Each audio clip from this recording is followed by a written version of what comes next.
Selamat siang.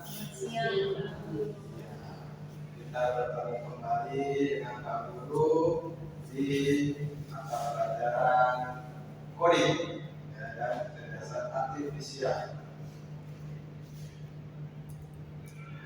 Oke, seperti biasa sebelum kita mengawali pembelajaran, kita harus ngapain? Berdoa. Mungkin salah satu bisa bimbing doa. Ayo, siapa? Silakan. Ya, silakan.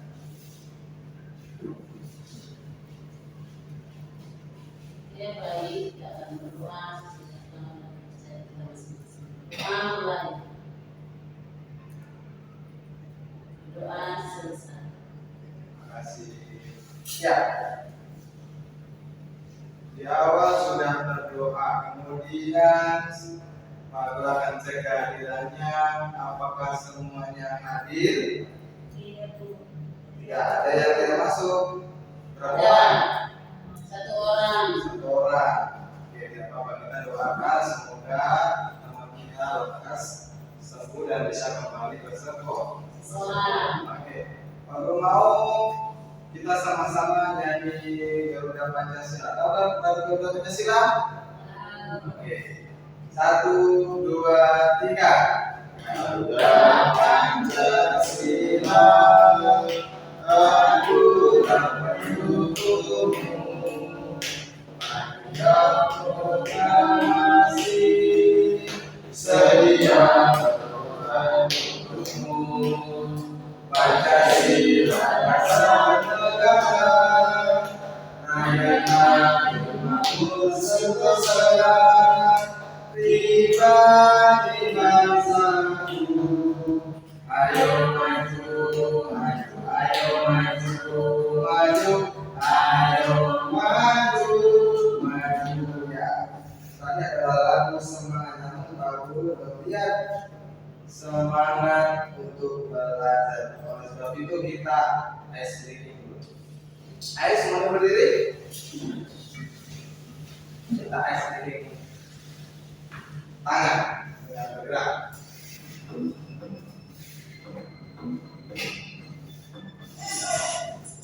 Goyang kepala.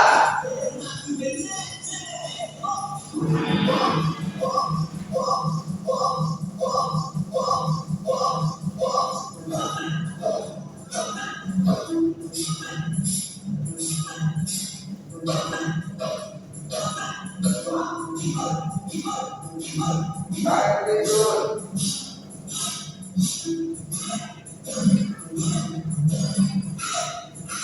Goyang kepala.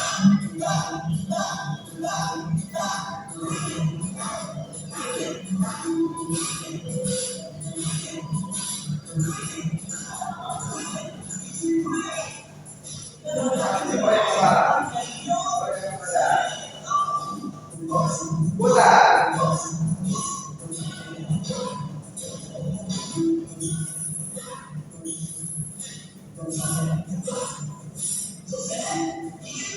Ya.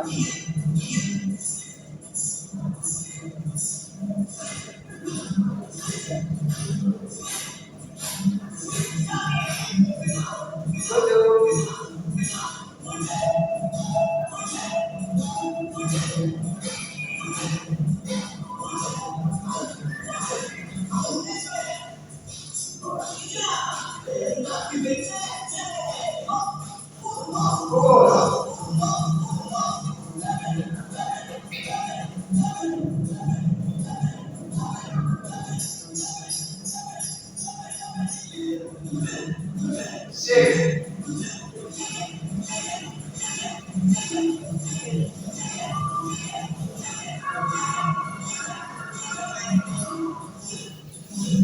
Angkat tangan.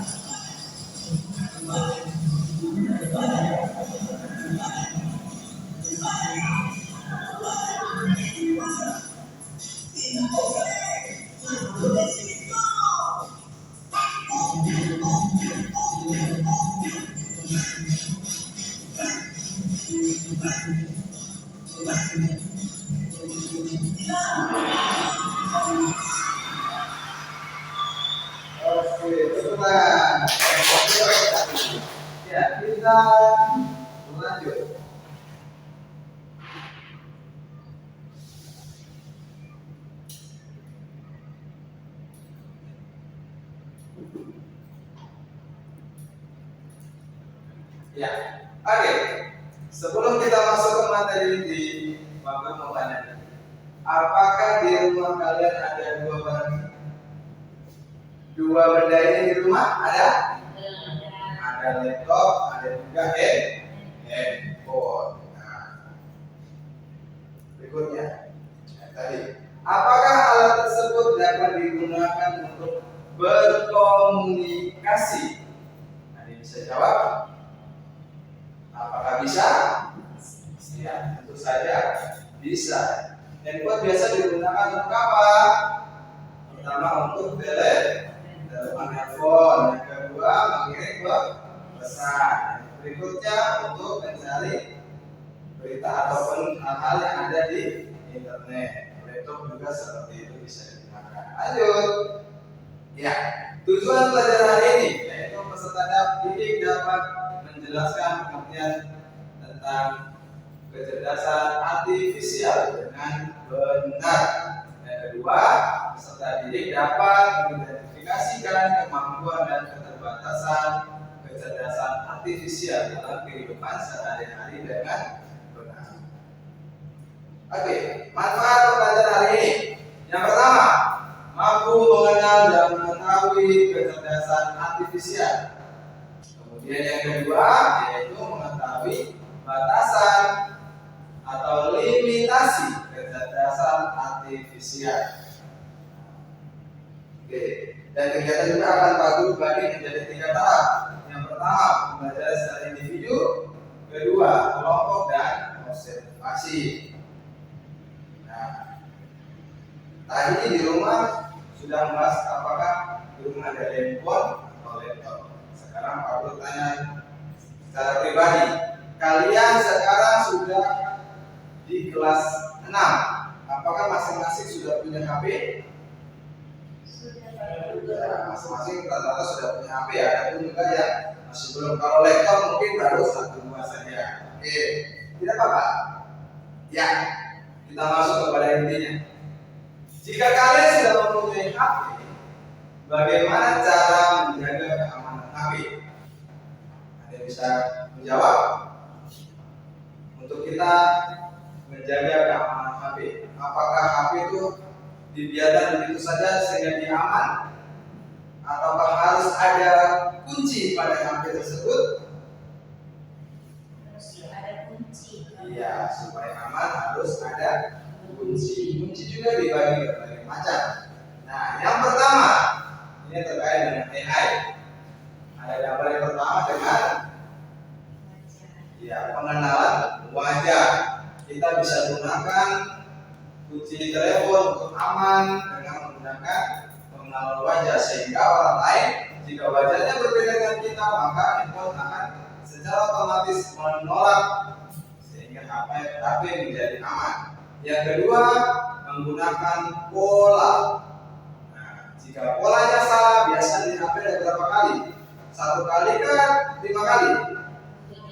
Ya, ada 3 sampai 5 kali.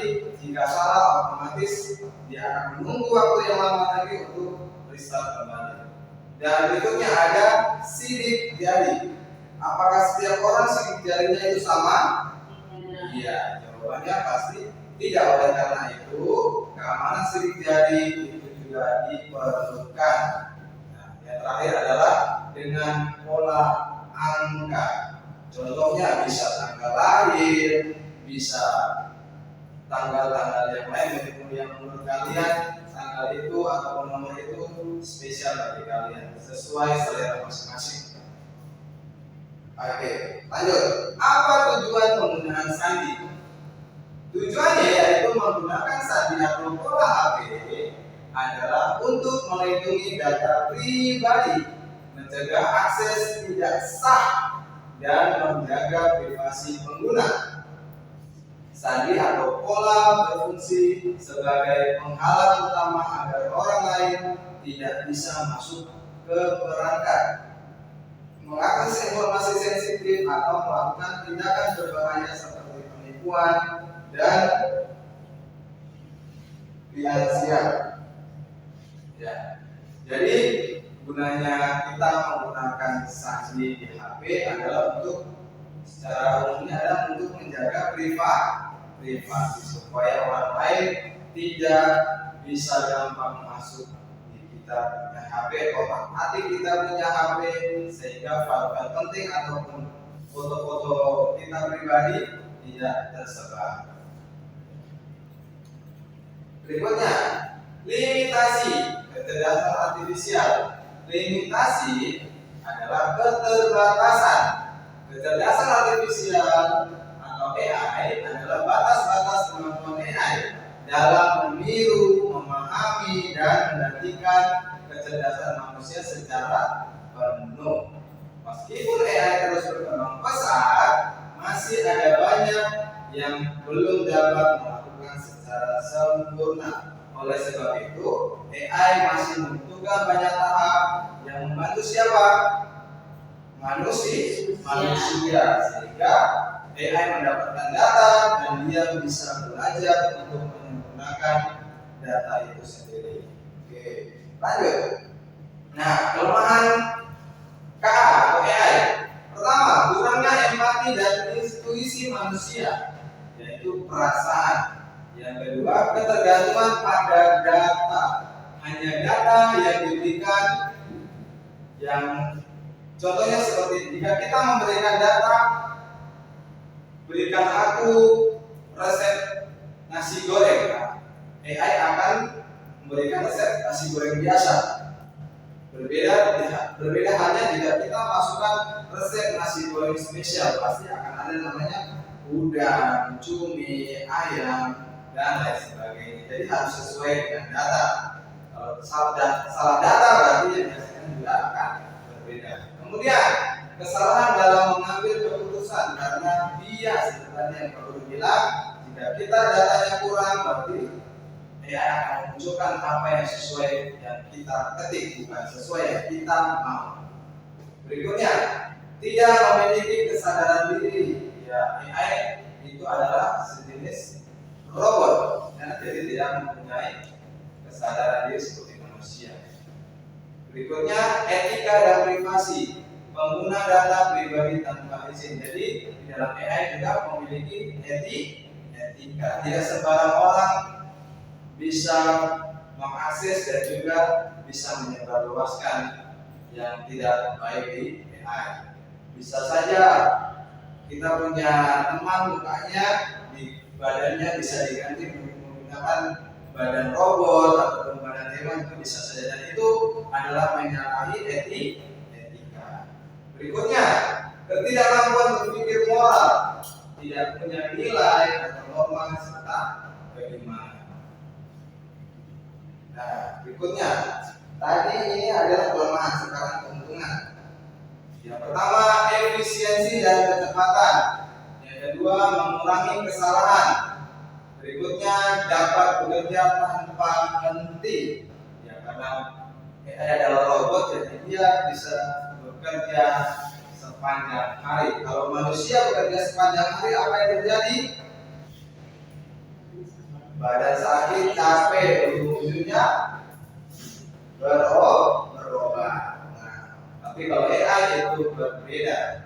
Kemudian efisiensi biaya dalam jangka panjang. Contohnya seperti kita ingin membuat desain spanduk, ya. Kita menyewa orang untuk membuatkan desain spanduk, otomatis kita harus membayar. Sedangkan kalau kita menggunakan AI, kita bisa desain sendiri sesuai kemauan kita, namun dengan data yang baik juga. Berikutnya, membantu pengambilan keputusan, meningkatkan kualitas pelayanan dan membantu dalam penelitian dan juga inovasi. Oke, nonton video KA. Berikutnya program putar video tentang KA. Apa sih itu KA? AI. Pernah nggak sih kamu nanya ke Google atau mau sama ChatGPT? Nah, ini semua pakai namanya AI atau kecerdasan artifisial. Tapi sebenarnya dimensi secara kerjaan AI itu sudah dari artificial intelligence atau dalam bahasa Indonesia disebut kecerdasan buatan. Artinya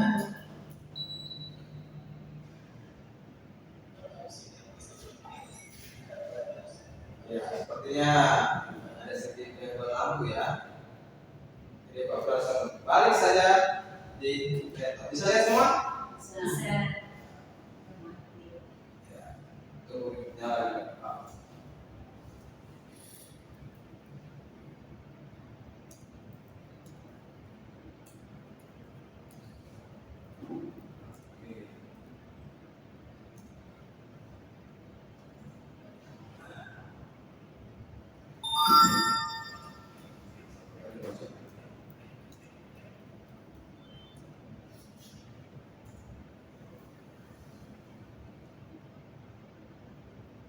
Ya, jadi kita lanjut saja.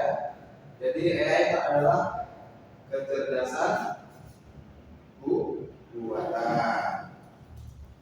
Yang mengontrol siapa? Manusia. Ya, lanjut. Ya, itu tadi tentang kecerdasan artifisial. Kemudian Pak Guru akan membagikan lembar LKPD yang akan dikerjakan secara berkelompok dan juga secara pribadi.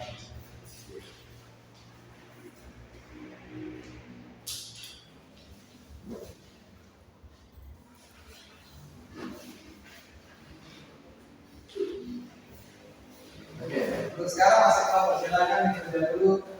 Ada pertanyaannya. Yang pertama, apa yang bisa dilakukan oleh AI? Yang kedua, apa yang tidak bisa dilakukan oleh AI? Dan yang ketiga, apakah bisa AI menggantikan manusia? Itu adalah pertanyaan kelompok. Silakan dijawab. Karena layar saya mati, jadi Pak Guru sebut saja.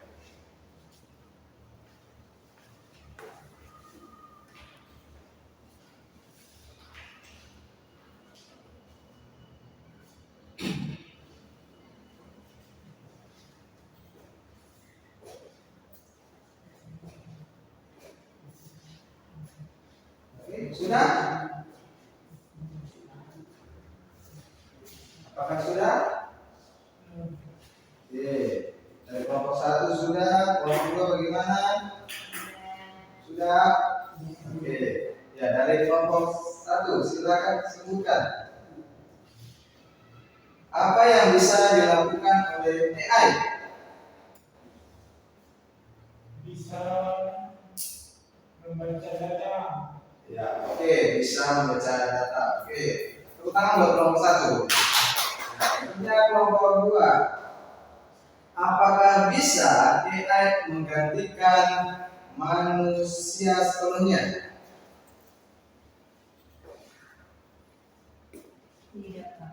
Tidak.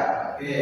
Ya, jawabannya tepat. Jadi AI tidak bisa menggantikan manusia sepenuhnya karena yang mampu mengontrol dan juga memberikan data adalah manusia. Oke, itu adalah tugas kelompok. Boleh silakan kumpul. Berikutnya Pak Guru akan bagi masing-masing satu kertas untuk menjawab. Soalnya pilihan ganda saja, nggak susah.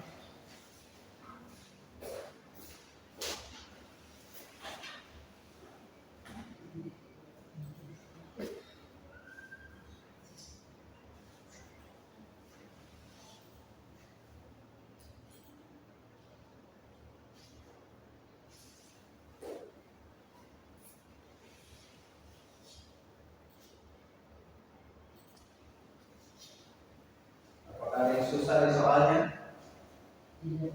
Gampang-gampang toh? Nomor saja kok. Apakah ada yang sudah selesai? Oke, satu orang sudah selesai. Oh sudah, oke. Ya, oke, pintar-pintar semua. Ya, kita sudah sampai kepada penghujung pembelajaran. Jadi kita sama-sama menyimpulkan bahwa AI tidak bisa berpikir, merasakan atau berimajinasi seperti manusia, serta sangat bergantung pada data yang diberikan kepadanya. Siapa yang memberikan data? Dia, manusia. Jika datanya salah, apa yang terjadi? Jawabannya tidak sesuai atau keliru. Kemudian KA juga membutuhkan manusia untuk mengawasi dan memastikan bahwa penggunaannya dilakukan secara etis dan juga bertanggung jawab. Jadi kita mengenai AI itu harus bertanggung jawab. Oke, ya itu adalah materi hari ini. Semoga semua dapat mengerti apa yang Bapak jelaskan, dan minggu depan Bapak akan kasihkan tugas hari ini untuk mencari AI apa atau kecerdasan artifisial apa yang ada di lingkungan kalian dalam bentuk sehari-hari, dan nanti silakan ditulis tangan. Bisa toh? Bisa. Oke, itu saya mungkin dari Pak Guru, karena berhubung ini sudah jam terakhir sekolah. Tadi diawali dengan doa, maka diakhiri juga dengan doa. Oke, satu orang silakan memimpin doa gantian. Tadi sudah perempuan, sekarang laki-laki. Ayo, silakan. Sebelumnya, kemudian teman-teman doa menurut keyakinan dan masing-masing. Doa mulai. Doa selesai. Oke, terima kasih sudah bikin doa. Ya, pertemuan kita cukup sampai sekian. Selamat siang.